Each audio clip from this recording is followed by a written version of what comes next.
Hello नमस्कार। पूरा team के साथ देखिए मेरी नचनिया है। बोलिए। नमस्ते, प्रणाम। हम आप लोग का भाई मनीष जी। आज हम लोग प्रोग्राम करने के लिए गए थे झारखंड बासोडी और प्रोग्राम करके आ रहे हैं। देखिए चारों तरफ जंगल है। हेलो नमस्कार। पूरा टीम के साथ देखिए मेरी नचनिया है। बोलिए। हाँ बोलिए, अपना परिचय दीजिए। नचनिया कहाँ से? बोलिए। कहाँ से? सोनागाछी साय में। ये सोना चारों तरफ जंगल है। और धुरबावे की देख सकते हैं, बहुत बढ़िया सीन है चारों तरफ। हमको सरवन बाजार से। देखिए नाल साहब मेरा यहाँ खड़ी है। देखिए मेरा नाल बेंजू सब रखा हुआ है। हाँ देखिए देखिए ये मेरा गाड़ी है। ये मेरा गाड़ी देखिए गाड़ी है। और उधर देखो नचनिया है।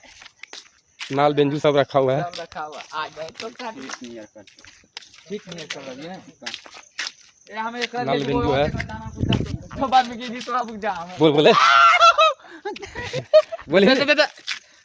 देखो मेरे धुरानी है। बोलो। धुरानी मैं सोनागाछी साय कलकत्ता से। हाँ।